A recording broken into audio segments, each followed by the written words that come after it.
4월 22일 저희들에게 주시는 하나님 말씀 요한복음 5장 39절로 47절까지 말씀입니다. 너희가 성경에서 영생을 얻는 줄 생각하고 성경을 연구하거니와 이 성경이 곧 내게 대하여 증언하는 것이니라. 그러나 너희가 영생을 얻기 위하여 내게 오기를 원하지 아니하는도다. 나는 사람에게서 영광을 취하지 아니하노라. 다만 하나님을 사랑하는 것이 너희 속에 없음을 알았노라. 나는 내 아버지의 이름으로 왔음에 너희가 영접하지 아니하나 만일 다른 사람이 자기 이름으로 오면 영접하리라.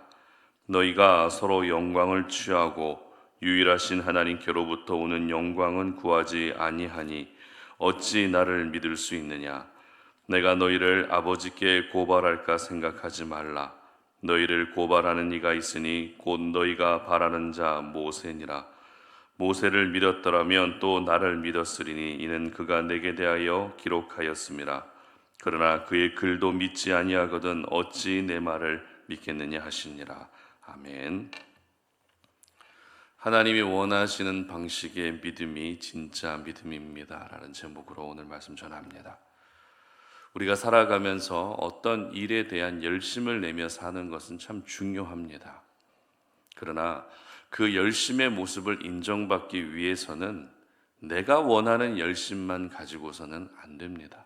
무슨 말인가 하면 우리가 직장에서 일할 때 한번 예를 들어보면 내가 가지고 있는 기준과 나의 방식 안에서 아무리 열심을 다하며 직장 생활을 한다 해도 결국 직장에서 내게 원하는 방향으로 열심을 내지 않는다면 그 열심은 무의미해질 수 있다는 것입니다. 그러면 결국 열심을 내며 직장 생활하고 있어도 그것을 알아주지 않는 것에 대한 상실감으로 이어질 수 있는 것입니다. 그렇기 때문에 열심을 다하며 살아가는 것도 중요하지만 그 열심이 내가 원하는 열심이 아니라 나를 고용한 고용주나 회사에서 원하는 열심이 될 수 있도록 해야 한다는 것입니다. 이것을 잘 분별하면서 우리가 사회에서도 생활할 수 있어야 한다는 것입니다. 그런데 믿음도 마찬가지입니다. 믿음이라는 것도 나의 기준과 나의 방식 안에서 열심을 다하는 분이 있는 반면에 성경에서 가르치고 있는 하나님이 원하시는 열심을 가지고 신앙생활 하시는 분도 계십니다. 그렇다면 여러분의 믿음의 열심은 어떤 방향을 향하고 계십니까? 오늘 설교를 시작하면서 먼저 분명히 말씀드리고 싶은 것은 내 기준과 내 방식으로 신앙생활하는 것은 진짜 믿음이 아닐 수 있다라는 것입니다. 진짜 믿음은 하나님이 원하시는 방향으로 신앙생활하는 것이 진짜 믿음이라는 것입니다. 오늘 본문은 요한복음 5장의 결론에 해당되는 말씀인데요. 요한복음 5장에서 가장 핵심이 되는 사건은 베데스다 연못에 있었던 38년 된 병자를 고쳐주신 사건입니다. 특별히 요한복음 5장에는 이 병자가 고침받는 사건 그 자체보다 이 사건과 관련해서 말씀하신 예수님의 말씀이 더 길다라는 것을 우리는 먼저 주목할 수 있어야 합니다. 오늘 본문은 아니지만 예수님의 말씀이 이렇게 길 수밖에 없었던, 장황할 수밖에 없었던 이유를 기록하고 있는 요한복음 5장 18절 말씀을 한번 보시기 바랍니다. 5장 18절입니다. 유대인들이 이로 말미암아 더욱 예수를 죽이고자 하니 이는 안식일을 범할 뿐만 아니라 하나님을 자기의 친아버지라 하여 자기를 하나님과 동등으로 삼으심이로라. 아멘. 예수님이 38년 된 병자를 고치신 사건이 일어난 때는 안식일이었습니다. 유대인들에게 안식일은 굉장히 중요한 의미를 가지고 있습니다. 그래서 안식일에는 어떤 일도 하면 안 됐습니다. 그런 안식일에 예수님이 병자를 고쳐주셨기 때문에 이것은 유대인들의 관습과 전통 그리고 율법에 의하면 죽을 죄를 지은 것과 다름없습니다. 그러자 예수님이 어떤 말씀을 하시는가 하면 내 아버지께서 이제까지 일하시니 나도 일한다. 내 아버지가 지금도 일하고 계시기 때문에 나도 역시 일한다라고 하는 이런 말씀을 하십니다. 그런데 이 말씀에서 문제가 됐던 부분이 어떤 부분인가 하면 하나님을 아버지라 불렀다는 것이죠. 예수님이 하나님을 자신과 동등하다는 것으로 여겼다는 것입니다. 결국 이것이 문제가 돼서 유대인들이 더욱더 예수님을 죽이기 위한 어리석은 노력을 하게 됐다는 것이 오늘 본문 말씀의 배경입니다. 그렇다면 오늘 본문에서 예수님의 말씀의 요지는 무엇이었을까요? 오늘 이 말씀을 통해서 예수님이 하고자 하셨던 그 메시지는 어떤 메시지였을까요? 바로 오늘 제목처럼 아무리 믿음을 가지고 있다 할지라도 그 믿음이 하나님이 원하시는 믿음이 아니라면 진짜 믿음이 될 수 없다라는 것입니다. 본문은 39절 말씀을 한번 읽어보도록 합니다. 39절입니다. 너희가 성경에서 영생을 얻는 줄 생각하고 성경을 연구하거니와 이 성경이 곧 내게 대하여 증언하는 것이니라. 아멘. 지금 예수님을 죽이기 위해 혈안이 되어 있던 사람들은 바리새인을 비롯한 율법주의자들이었죠. 이들은 성경을 가장 중요하게 여긴 사람들입니다. 그런데 문제는 그 성경을 율법으로만, 형식으로만 받아들이고 있었다는 것입니다. 이렇게 성경을 율법과 형식으로만 받아들이게 되면 결국 안식일에 병자를 고친 일은 그들에게 도저히 용납될 수 없는 무거운 죄에 해당됐습니다. 그리고 하나님을 자신과 동등하게 여긴 예수님의 말씀은 더 큰 죄에 해당될 수밖에 없었습니다. 그리고 성경을 율법과 형식으로 대한 그들의 가장 심각한 문제는 40절 말씀에 기록되어 있습니다. 함께 읽습니다. 그러나 너희가 영생을 얻기 위하여 내게 오기를 원하지 아니하는도다. 무슨 말입니까? 성경을 통달하고 있었다 할지라도 그 성경에 기록된, 그 성경에 예언된 하나님의 아들 예수 그리스도를 믿지 않았다는 것입니다. 그러니까 바리새인들의 믿음은 성경을 기반으로 하고 있는 믿음이었지만 그 믿음은 어떤 믿음이었습니까? 예수가 없는 믿음이었습니다. 하나님의 아들이신 예수 그리스도가 없는 믿음이었던 것입니다. 그리고 42절 말씀도 보시기 바랍니다. 다만 하나님을 사랑하는 것이 너희 속에 없음을 알았노라. 아무리 말로는 하나님을 사랑한다라고 이야기해도 하나님의 아들로 오신 예수 그리스도를 믿지 않았기 때문에 그 사랑은, 너희들이 외치고 있는 그 사랑은 모두 거짓이라는 것입니다. 이것이 바로 율법주의자들과 바리새인들의 믿음의 모습이었습니다. 이처럼 성경을 많이 알고 있다는 것이 그들에게는 지금까지 믿음의 기준이었습니다. 성경에 기록된 율법 하나하나를 잘 지키고 있다는 것이 지금까지 그들에게는 믿음의 기준이었습니다.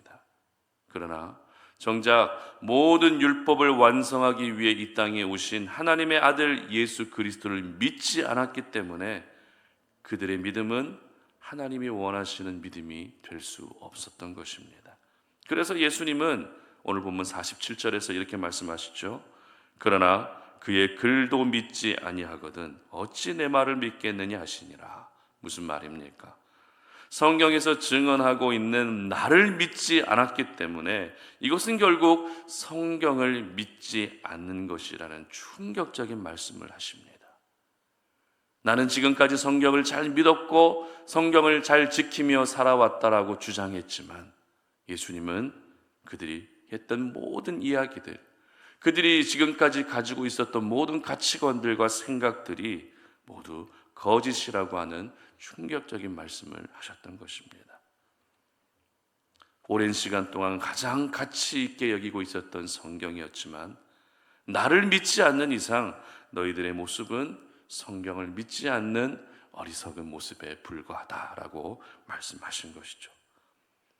예수님 당시 율법주의자들은 성경을 읽고 성경을 연구하는 목적이 그들의 경건을 위해서가 아니었습니다.